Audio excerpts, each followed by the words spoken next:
I think I'm an abolitionist, but not in the traditional way. I don't think that we can imagine tearing down the buildings, the structures that we use to house people that are sometimes a threat to other people or a threat to themselves. I think we have to tear down the conditions, the circumstances that make people get into spaces where they become a threat to someone. And so if we focus on the building, I worry sometimes that we're not focusing on the central problem. We could actually have no one in prison in a completely just society. We would eliminate the laws that make drug dependency and drug addiction crimes, and we'd see them as health issues. We would create a restorative justice system that allowed people who took things that they shouldn't have taken to just pay those things back.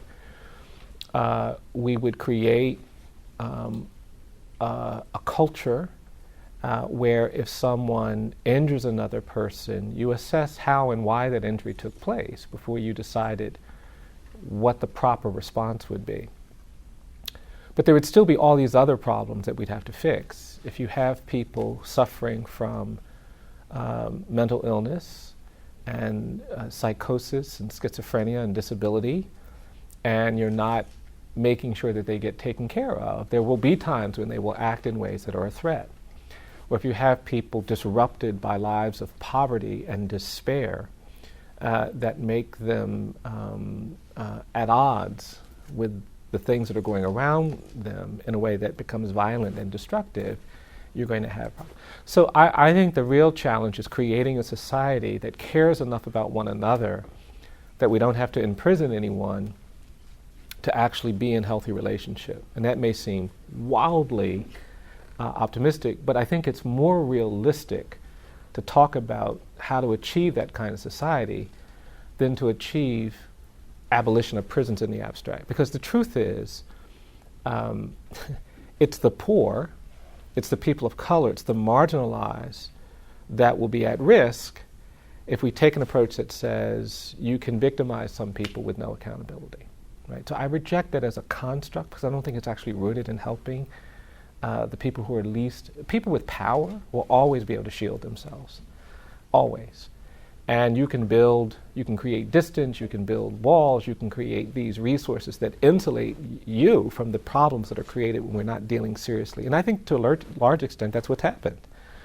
We have spaces where the violent crime rates are dramatically higher than other spaces. Most of the violent crime takes place in a very small subsection of this country. There are 200 zip codes in America where 80% of the people born in those zip codes are going to end up either in jails or prisons or as victims of some act of crime and criminality. And we're not dealing with that because we don't actually see. So I think of myself as someone who's trying to create a world, a society, where there's a deeper commitment to helping people who need help and a deeper recognition that we ought to help one another recover when we fall down rather than just look for the most maximal way to punish. The first part of your question about, I'm a lawyer and I'm working within the system, but I'm critical of the system, I think that's absolutely fair because I still believe in the rule of law, and I think about rights a great deal. I'm actually much more hopeful about what we can achieve to create justice and equality by focusing on the rule of law and rights than I am when I think about democracy and political expression and majoritarianism. Because the truth is that I grew up in the rural South. I started my education in the segregated schools. There was never a time you could get the majority of people to vote to end segregation. If we left segregation and Jim Crow to politics, to democracy, the South would still be segregated. It absolutely would still be. And I'll give you a perfect example of that. I'm from Alabama.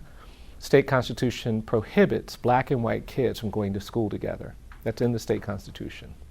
And it's still in the state constitution today. It's not enforceable because the federal government would prohibit the state from trying to enforce it. But the language that basically says black and white kids cannot go to school together is still in our state constitution.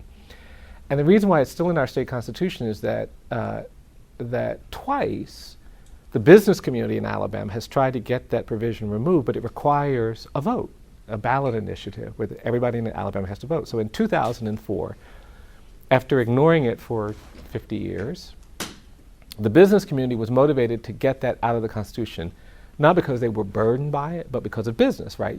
Alabama is like a lot of other southern states. They're competing with the same car manufacturers from Japan and Scandinavia to build the next plant. So they wanted the Mercedes plant in Alabama, and their competition is in Ohio or in Kentucky. And the recruiters for Ohio and Kentucky are shrewd enough to say to Hyundai or Mercedes, well, you can go to Alabama, but you want to look at the state constitution first. Look, this is what their state constitution says. And that burdens Alabama's competitiveness with regard to business recruitment. So they said, let's get this out of the state constitution. They put it on the ballot 2004, and the majority of people voted to keep that language in the state constitution. They put it back on the ballot in 2012 with a record turnout of African American voters. So they got every black person in the state to vote against it. And they still did not have enough support, enough votes to get that out. And so for me, it's a statement about the limits of democratic politics, majoritarianism. And because I've seen big things happen as a result of a commitment to the rule of law. When we talk about a right to marriage equality, we're actually able to protect gay and lesbian people in ways that we cannot protect them through the democratic process. California is a perfect example of that. Couldn't pass Proposition 8, but we did. So that's the reason why I see value in being a lawyer that works within this system to advance these rights. Now, the rights that we've recognized are a small fraction of the rights I would like to see us recognize. But I do think that there is, in a society like ours, a lot that can be done by pushing this system to own up to its ideas and its values. Music is really important to me. I grew up in a very musical family. Music was a real portal for kind of experiencing things about our humanity and our capacity that you couldn't experience in any other space, particularly when you grow up in a segregated society. I mean, we literally lived outside of the town where all the things that you might want to do were happening. And the church became a place, the only place where you could be expressive and fully human without being judged unfairly, without getting in trouble. And music within the church was the most creative way to express the things that you wanted to express. And so it's always been a critical way to give expression to things that are deeply felt. And I think in the African American community, music has always been a coping mechanism for overwhelming forces. I think, the spirituals that we sing today, came out of the extraordinary hardship of enslavement and the psychic burden of being told that you are not fully human, you are not like everyone else. And you cannot reconcile yourself to that and be a healthy human being unless there are ways you can give expression to things that make you feel not just as human, but maybe more human. I think people of color have always had, pride's not the right word, but there is a certain kind of confidence that comes in musical expression. We never thought anybody sang better than the people at our church. We never thought people had, we could, that's the one thing we could do to mock and ridicule other people. We would sometimes go to the public school dances just to get a glimpse into what was going on in the gymnasium, and any sense of exclusion and inferiority that had been cultivated by the laws and things was completely eliminated when we looked through that window and saw these people trying to dance, right?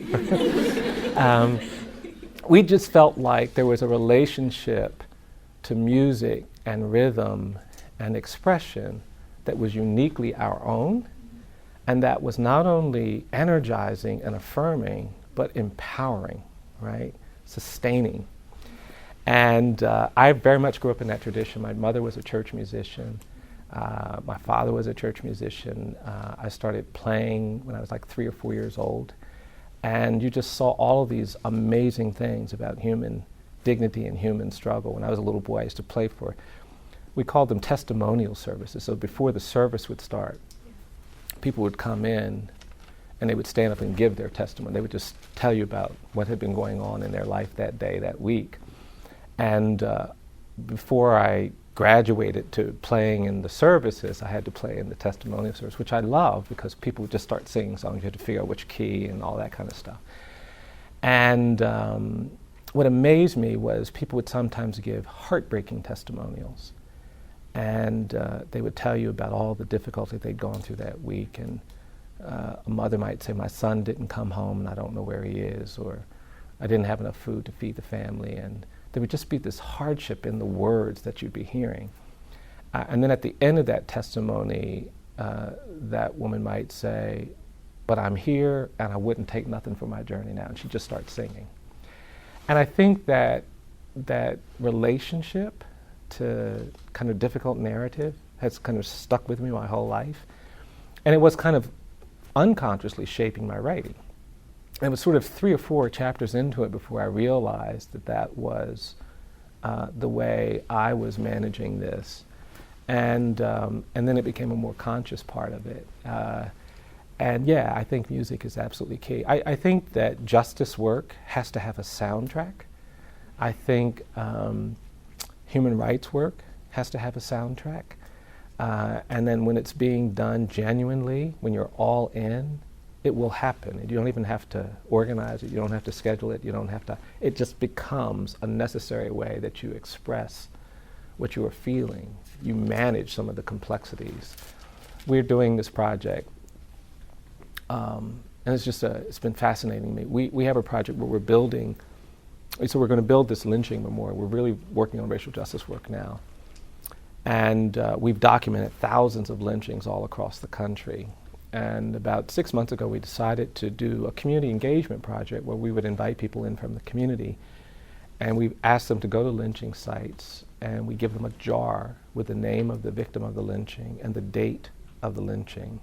And we asked them to collect soil, and we put it in the jar. And then we have an exhibit in our office now that has all of these collected jars of soil. And we asked people to really make it meaningful, to think about it, and we asked them to give reflections on all of that. And we took a group of faith leaders to do one of the, and there was just this moment where almost without anyone particular starting it, people began to sing because they couldn't navigate the complexities of this experience without song to help comfort them, right? So yeah, I really do think that music is a critical component. And for me personally, it's been that way. And I think for movements generally, it's a critical, certainly in the African American community, I think in the social justice effort broadly, it's been an essential feature to how people manage to do the things that must be done. Yeah. My grandmother used to say, if you're going to do something that makes a difference, you have to be willing to stand when other people are saying, sit down. You're going to have to be willing to speak when other people say, be quiet. And sometimes all you can do is listen for the songs that you need to hear to get you to keep standing or to keep speaking. And I think there's a lot of power in that. Yeah.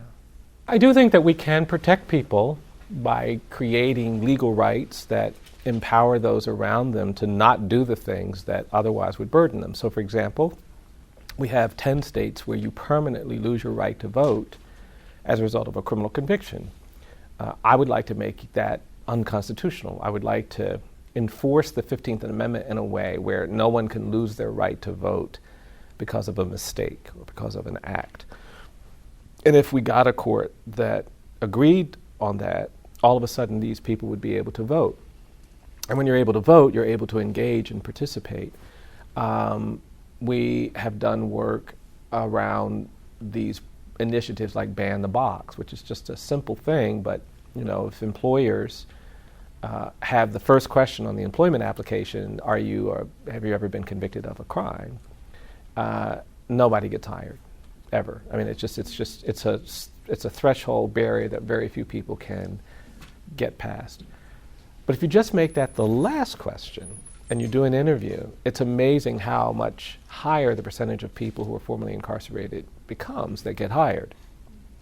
And then if you can take the question away entirely until you're at the point where you have to make that hiring decision, it just goes even higher. And there may be ways to use the law to insist on that.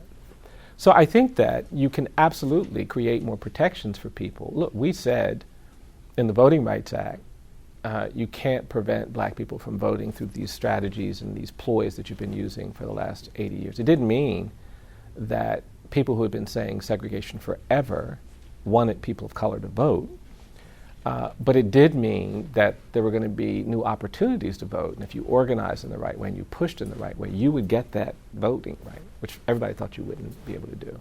So I think that what you can do through the law is to create real opportunities for real people, but you also say something that's expressive. You make things less acceptable. Loving versus Virginia was a case decided by the U.S. Supreme Court in the mid-1960s that basically said that Virginia's miscegenation statutes, its statutes that didn't allow for interracial marriage, were unconstitutional.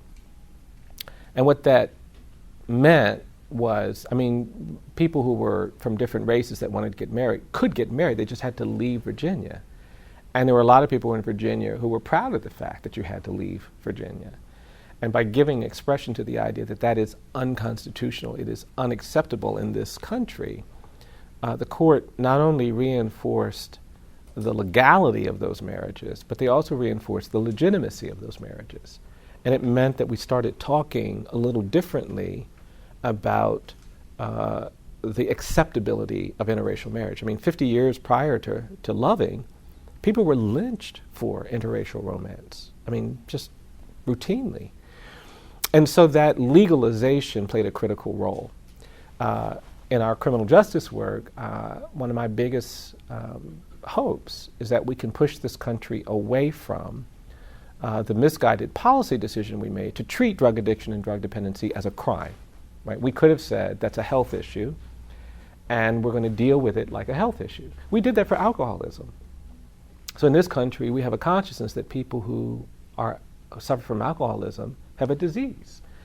And that's the reason why if you go out someplace and someone doesn't drink alcohol and someone asks them, why don't you drink? Many will very likely say, well, it's because I'm an alcoholic, I can't drink. It's not that people are particularly proud of that, but we've made that health disorder something that you can take on. It's not going to keep you from getting a job at Pomona. It's not going to keep you from getting elected. It's not going to keep you from doing most of the things you want to do. But say you are a drug addict. If you've been convicted of a drug crime, then you're not going to be able to get the same job at Pomona. You're not going to be elected. You're going to have burdens. And that's just a pure policy choice. If we know someone who's an alcoholic and we see them going into a bar, we don't think, oh, let me call the police. What we think is, let me try to intervene, let me help. And we could do that for people dealing with drug addiction and drug dependency. And if we facilitated that legal change, a lot of other things would change. We'd start providing health care. We'd start providing care and treatment. Families would be able to stay together. We'd be able to admit to these challenges in ways that right now it's very misguided to admit to. So yes, I do think that law can play a powerful role in shaping the culture, the society, the relationships we have with one another, and the future for people coming in and out of prisons. Yeah.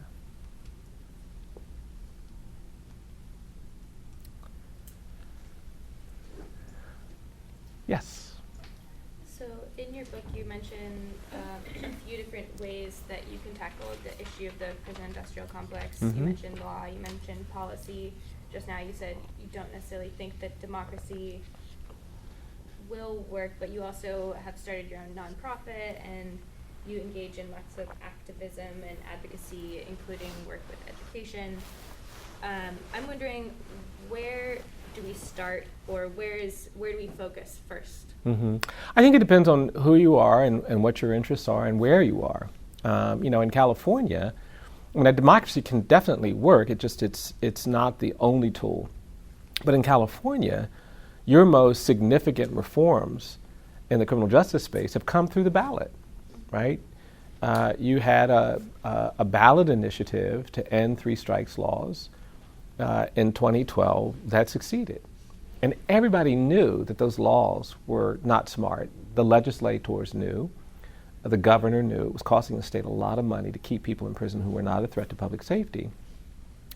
But they were brought up in this era where the politics of fear and anger shaped everybody's discourse. They still were afraid that somebody might say, "You're not tough on crime." And because of that, even here in California, those legislators were unwilling to repeal those statutes. They could have done it without the ballot initiative. But when the people said, "No, we want to do this," that then meant that things changed. A couple of years later, another ballot initiative happened. The legislature still is not acting the way they could be acting. They're doing a little bit better, but that's where you have to kind of just evaluate the landscape. So if you're here in California doing activism around ballot initiatives, there's going to be a ballot initiative around the death penalty. If I'm an abolitionist, if I want to end the death penalty in California, I could get involved in that.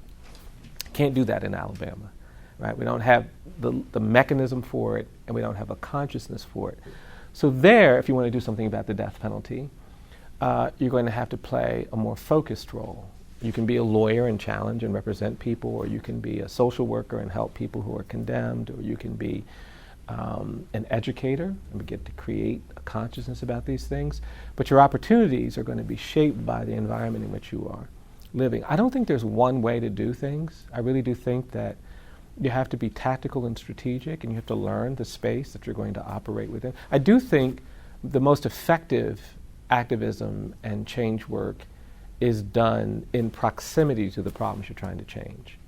So if you wanted to do something about, I don't know, wastewater management in rural Mississippi, I would say the first thing you need to do is leave Pomona or leave Claremont and go to Mississippi, right?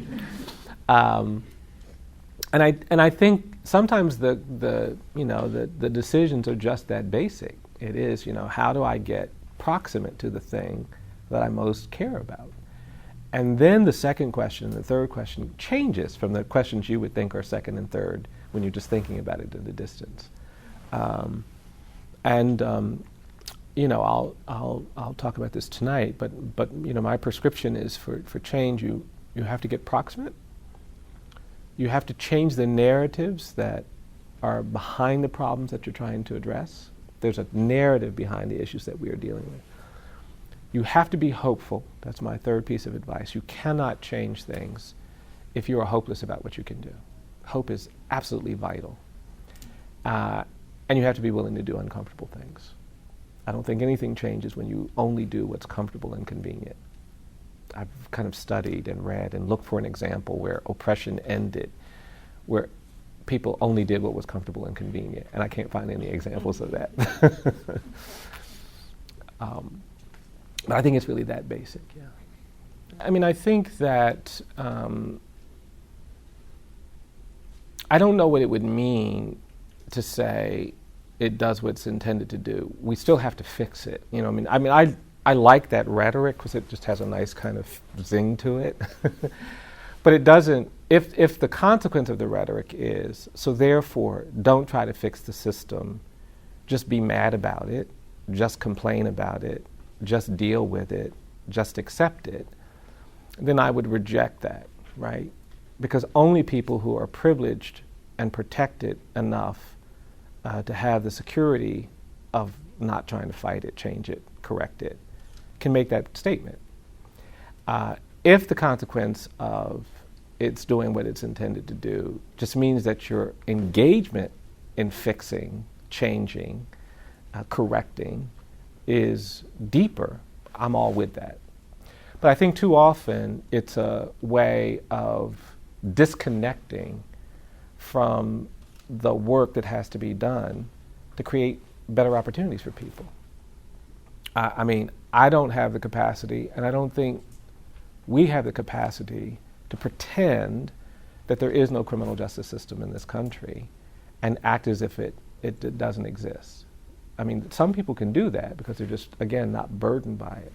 But for my clients who have execution dates, and for my clients who have been condemned to die in prison, for my clients who cannot go home because they are locked down, for the clients who are in solitary confinement, for the children that are in adult jails and prisons where they're at risk of assault and abuse, it, to me, is kind of irresponsible to not be thinking about what do we do to fix that broken system, to address that. And I'm almost I'm one of these people in the anti-discrimination context. The courts have said, oh, discrimination is only bad when it is intentional. And as an advocate and a lawyer, I've said, no, that's not right.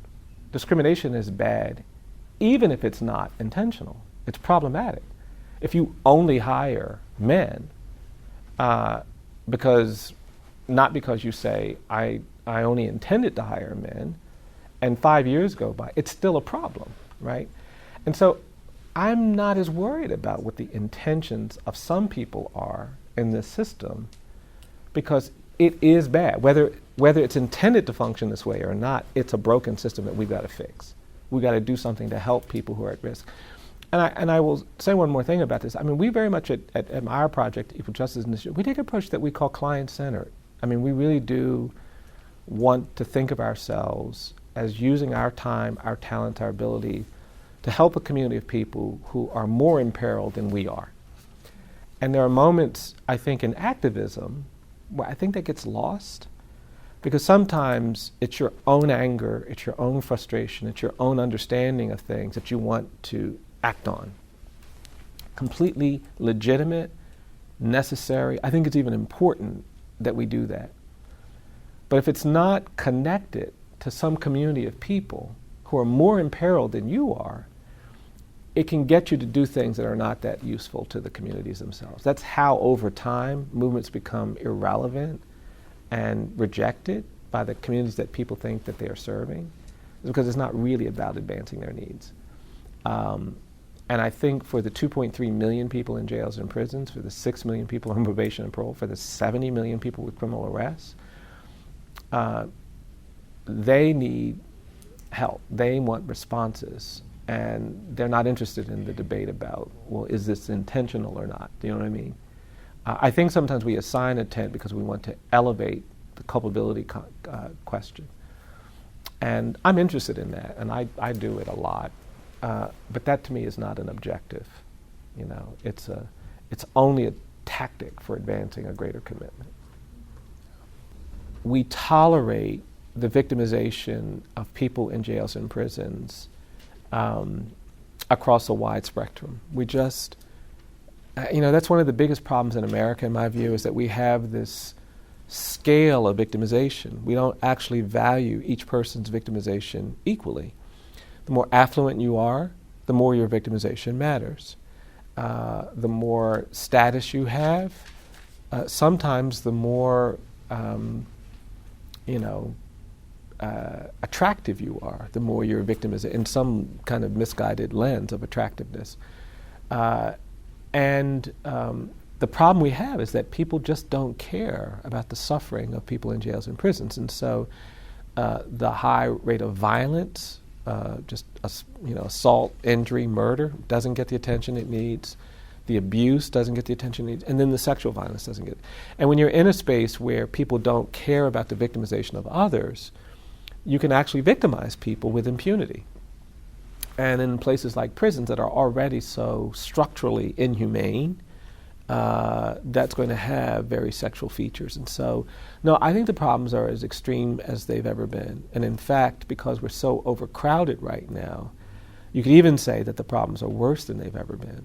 And there's a culture of violence that has emerged because these prisons are so overcrowded.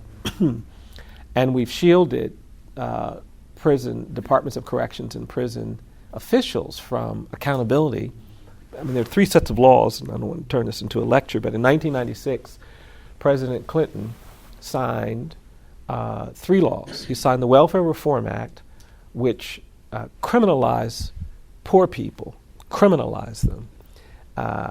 It made it a crime for someone with a prior conviction for drugs to get food stamps or to live in public housing.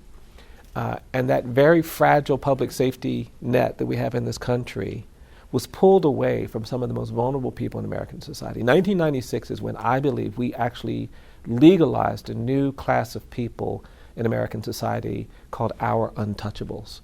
Mostly women with children who had prior convictions for drugs. And these women with their children could not get public housing, could not get food stamps, could not get the access to public benefits that other people could get. That was the first law that was signed in 1996. The second was this law called the Anti-Terrorism and Effective Death Penalty Act, which basically eliminated habeas corpus, a very powerful tool for challenging wrongful convictions.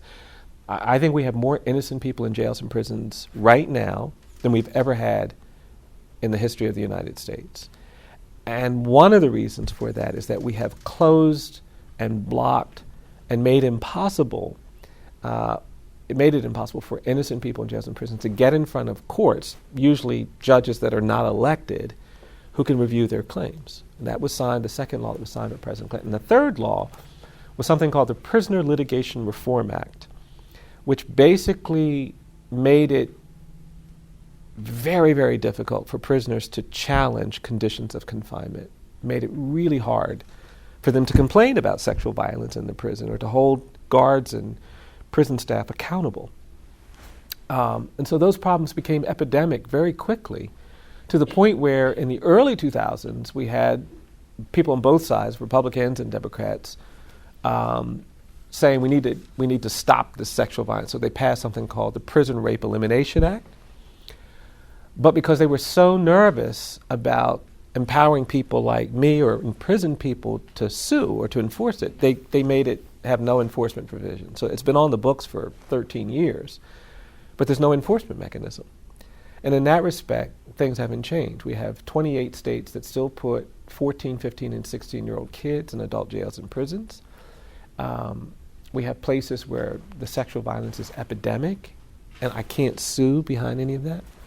So yeah, I think it's quite serious, and I think each year that we fail to do something radical to bring down the prison population, the intensity of those problems get worse. And now that environment has become so corrosive. You have correctional staff that are engaging in a lot of this. So we just did a report on Tutwiler Prison in Alabama. It's the women's prison. And we documented widespread sexual violence by correctional staff. We had a half dozen women get pregnant after being raped. And even with DNA to confirm that the fathers of these children were correctional staff, they weren't convicted. Many of them weren't even terminated. And we jumped up and down about it, and we jumped up and down about it. And it was only when we were able to get a massive public viewing of it by going to the media, et cetera, that we could create a different environment for that. And even now, we still have to keep fighting for those women. So I think the underlying problem is that we just don't value the victimization of people who are incarcerated. And then that manifests itself in all these other ways. We don't provide them with the disabled with mental health care, so the suicide rate is through the roof. We don't give people the medical care they need, and so people are dying every day from treatable medical problems that if we just cared about their illness, we could prevent. And then the sexual violence and the other violence is another symptom of that phenomenon.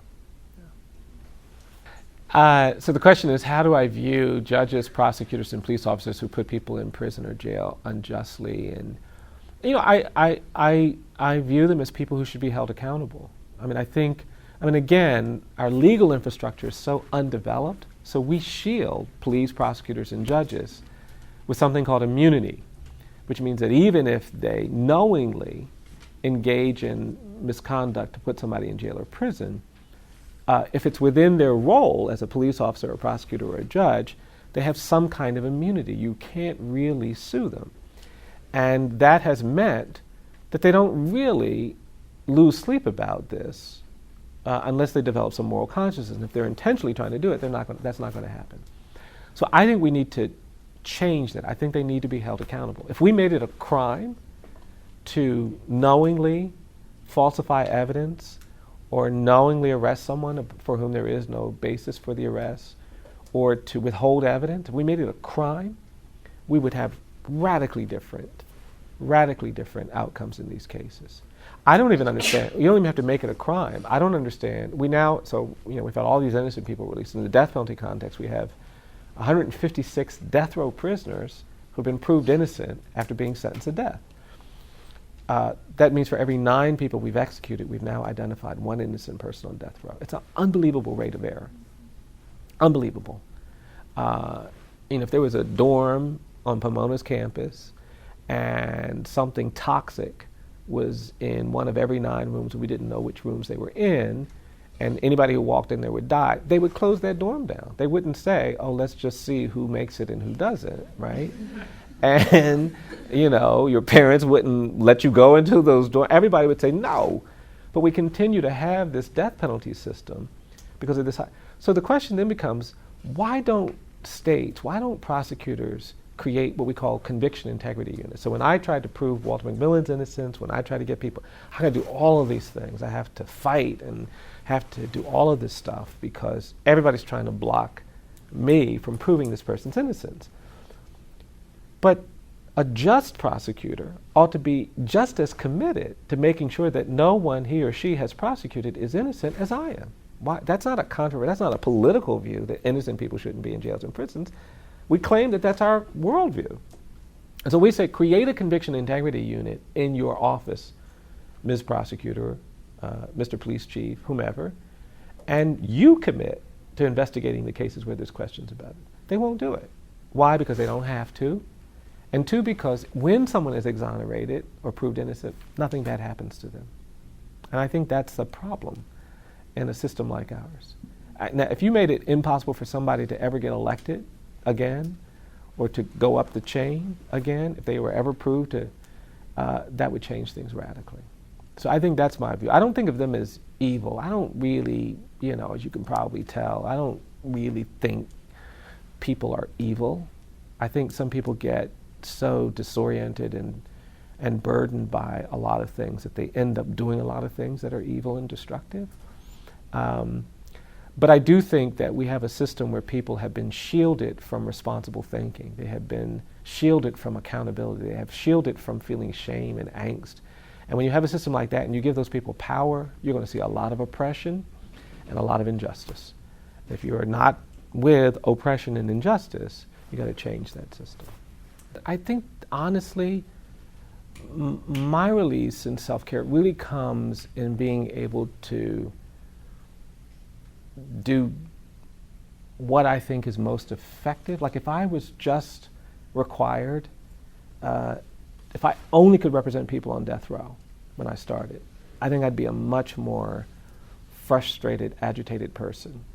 Because I'd see the constraints of that, and I'd be burdened by those constraints, and I'd start to feel frustrated that I can't get outside these constraints and I can't do anything.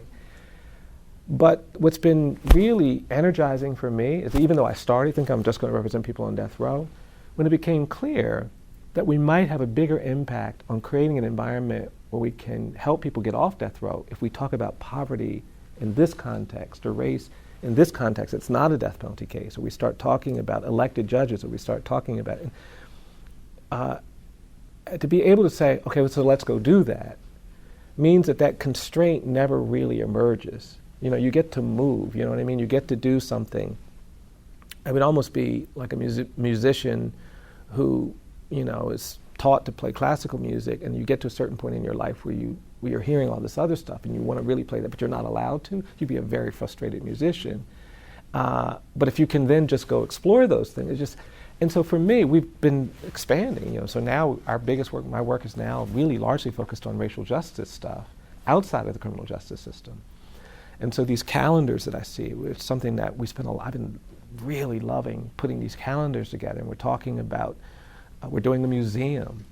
It's going to be called From Enslavement to Mass Incarceration. I'm spending a lot of my time now thinking about how to create access to this narrative, this line from slavery to mass incarceration. We're doing these reports on lynching. We're doing the soil collection. We're building this memorial.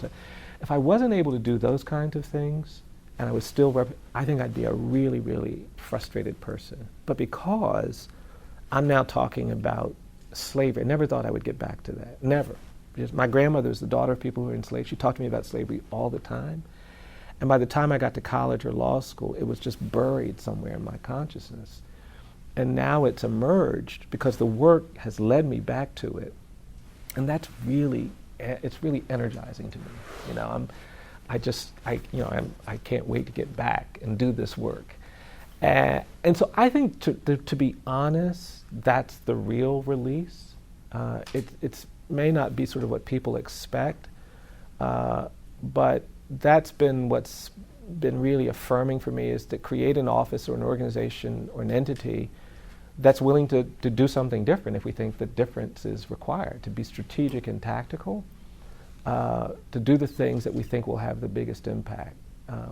I mean, I bought a house like 20 years ago, not because I wanted a house, but because I wanted a piano.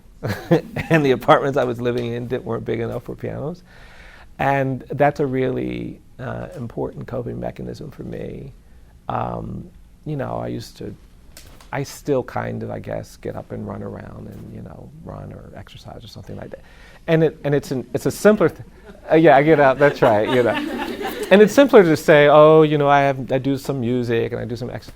But to be honest, I think that isn't sufficient to contain all of the pain that you see, to kind of help you manage all of the pain, to cope with all of the struggles. Doing something that gets at it in a new way, that's energizing. And I think that's that's the truthful answer to that question. I think we have to do a lot of things to create more shame in America. I think this is a country that does not do shame very well. We do victory well, we do, greatness well, we do success well. We got 1,000 songs we sing when we do something well. We got great chants, we have all of that stuff down, but we don't do shame well. We actually think to admit that we've done something wrong makes us weak. We equate shame with weakness. And I think that's a very immature worldview. And I think our failures as a nation, collective, are tied to our inability to recognize that there are things about which we should be ashamed, and we should reconcile ourselves to that shame. I say this all the time. Every time I see two people who've been in love for a really long time, what if I ask them, how have you had this amazing, like they've been married for 50 years and the affection between them is just so evident. 99 out of 10 times they will say, we've learned how to say I'm sorry to one another. That's how you strengthen and deepen a relationship. And we haven't done that. And so I think we need to create a consciousness about our shameful history of racial inequality. We have a shameful history of racial injustice. There was a genocide in this country. We are a post-genocidal society. And we haven't done the things you're supposed to do to recover from genocide. 10 million indigenous people on this continent were slaughtered by white settlers. And what that massacre did, what that genocide did, was actually make us comfortable with a narrative of racial difference that allowed slavery to persist. And the shadows of slavery still haunt us. And we have to call it that. We are talking about lynching as racial terrorism. We're very purposeful in using the word terrorism to describe this era that shaped the demographic geography of America.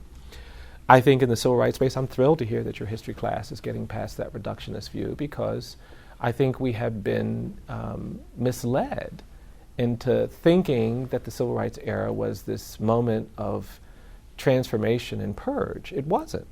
I mean, we did some great things, don't get me wrong, and I'm not trying to in any way minimize the achievements of these remarkable African Americans, but we had a whole country full of policymakers and power brokers saying segregation forever. And what happened to them? When did they stop believing? They stopped saying it because we didn't allow them to say, but when did they stop believing segregation forever? Is there a date? Is there something we can look to find? Because that's a really powerful thing to say over and over again. And I think we put the burden on people of color to prove that these problems still exist. So people of color are still burdened with the proof. The burden of proof is on us. And we can't actually get where we're trying to go until we shift it. If we had shame, the burden of proof would be on the people who had been profiting from that. If my client commits a crime and we go up for parole, the burden is on my client to make it clear to that parole board that there is remorse and regret and acceptance, accountability. I can't, expect that. We haven't done that already. So I think that's a lot of it, is to create that consciousness. And then when you do that, and a lot of it is education. So we do these calendars. We don't have Barack Obama's birthday in this calendar.